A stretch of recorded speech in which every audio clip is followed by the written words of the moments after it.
Salmon. Salmon are the kind of mob you barely think about until you load into a cold river or a frozen ocean and realize the place would look dead without them. They move in little groups, slide through the water, and make those biomes feel like they actually have something living in them instead of just ice and blue water. Nothing flashy, just fish doing fish things. They also matter more than they look like they should. Early food is early food, and if you are playing survival properly, you learn fast not to ignore a stack of cooked salmon just because it does not sound exciting. It is one of those mobs that quietly keeps the game moving while you are busy doing bigger stuff.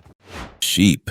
Sheep are one of the first mobs every player starts caring about for the exact same reason: beds. The moment you punch a few blocks of wool off one of these things, the whole early game survival loop gets easier. No bed means phantom trouble later, and nobody wants to deal with that just because they skipped one sheep. They are also absurdly useful once you start building seriously. Wool for decoration, wool for banners, wool for random builds you swear you are going to finish someday. Shear them, dye them, breed them, keep a few around near base, and they end up being one of the most practical mobs in the entire game. Simple? Yes. Pointless? Not even close. Shulker. Shulkers are the sort of mob that makes you stop and say, right, this is why end cities are a pain. They sit there looking like weird little boxes, then open up and fire those levitation shots that can ruin your entire run if you are not paying attention. One hit, and suddenly you are floating where you absolutely do not want to be. The fight turns vertical fast. You are not just walking around and trading hits like you would with normal mobs. You are trying to manage height, line of sight, and where you land if things go wrong. If you panic for even a second, the end will make sure you notice. The whole thing feels less like a brawl and more like trying not to get thrown out of your own rhythm. Silverfish. Silverfish are tiny, annoying, and honestly kind of rude. You break one block in the wrong place and suddenly the wall starts moving. In strongholds, that is enough to make every stone block feel suspicious, which is exactly the kind of mood they are good at creating. The real problem is never the damage. It is the swarm. One is manageable. A bunch of them crawling out of infested blocks is where the headache starts. They slip through gaps, spread out fast, and turn a simple search through a stronghold into something that feels messier than it should. They are small enough to overlook and annoying enough to remember. Skeleton.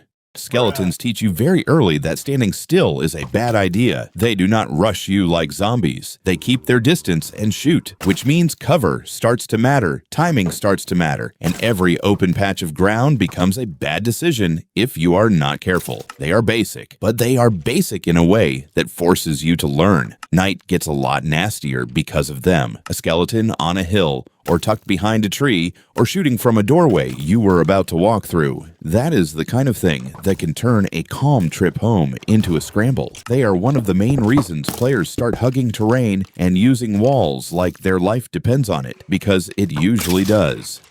Skeleton horse. The skeleton horse is weird in the best way. It looks like a rideable mob pulled straight out of a thunderstorm, all bones and awkward motion, and it already feels rare the second you spot one. It is not really the horse you grab because you need a faster commute. It is the horse you remember because it looks wrong in a way Minecraft usually does very well. Riding one is less about efficiency and more about the experience. It has that eerie, storm-soaked vibe that makes it feel like it wandered out of somewhere unfinished. You do not see one every day, and that is part of the appeal. Some mobs are useful, some are just cool enough that players stop what they are doing for a second.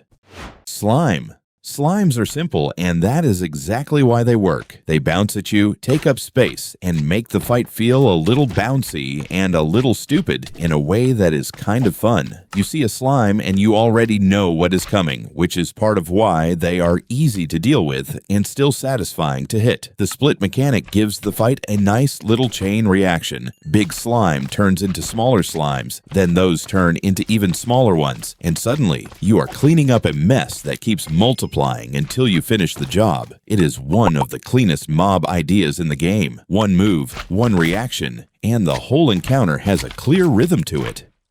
Sniffer. The Sniffer is one of the few mobs in Minecraft that feels like it is here to dig up something lost instead of breaking things. It wanders around, snuffles at the ground, and uncovers old plant life. No combat nonsense, no aggressive behavior, no chaos for the sake of it. Just a giant ancient beast doing search and rescue for seeds. That makes it genuinely nice to watch in action. You are not rushing it, not fighting it, not trying to min-max it into something else. You just let it do its job and see what it finds. For players who like discovery, that is a pretty good deal. It brings a softer kind of gameplay into a world that is usually much more interested in mobs trying to kill you. Snow Golem. The Snow Golem is one of those player-built helpers that feels almost too easy to make for how fun it is to have around. Stack 2 snow blocks, drop a pumpkin on top, and now you have a little defender throwing snowballs at anything hostile enough to come close. It is not going to save your whole base, but it absolutely earns its spot. It also has that goofy charm that a lot of Minecraft creations have when players build them by hand. Sometimes it is actually useful for defense. Sometimes it just spams snowballs and makes a mess while you are trying to do something else. Either way, it feels very Minecraft. Simple materials turning into something that somehow has a job.